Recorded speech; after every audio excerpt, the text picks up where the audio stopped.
Hello everyone, Davening with the Haftorah of Parshat Netzvim-VaYelech. I'd like to dedicate to the memory of my grandmother, Ita bat Melech, who unfortunately passed away yesterday.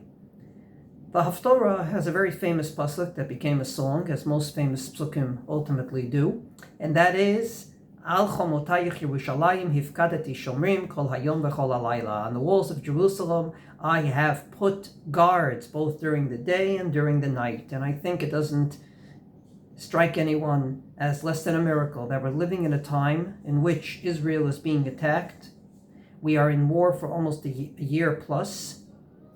And thank God, we have guards. We have guards guarding the country, Jewish defense forces, something that for generations they can only dream of.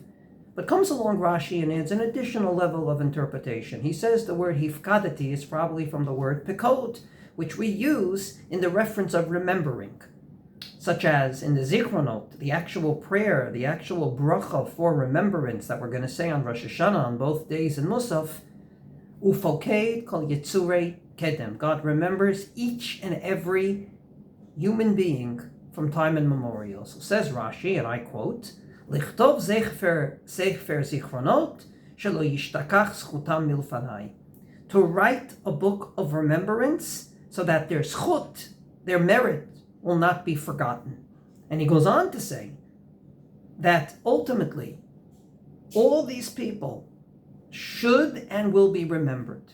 In other words, the guards are all the people that allow us to ultimately come to the level we're at. We're standing on the shoulders of the people that made it possible.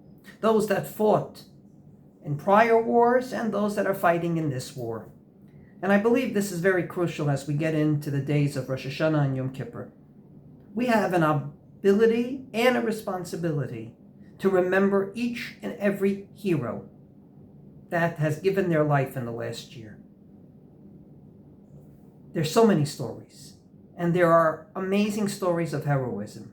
And I believe that on the day that God remembers each and every individual, we have to remember each and every individual that allowed us to live the life we do.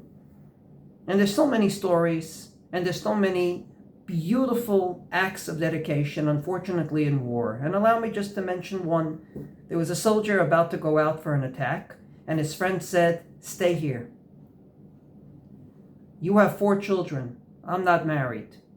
And he went out and unfortunately severely injured.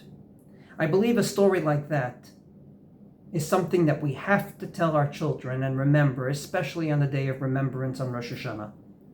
If indeed we want God to remember us for good, then we have to do our part to remember everyone that has brought us to this day. We have to remember all those that jumped with just a pistol in their hands and sometimes with just a kitchen knife on October 7th, 2023, and everything that happened subsequently. And if we remember, then hopefully God will remember us for good and bestow upon all of us a Shana Tova in every which way.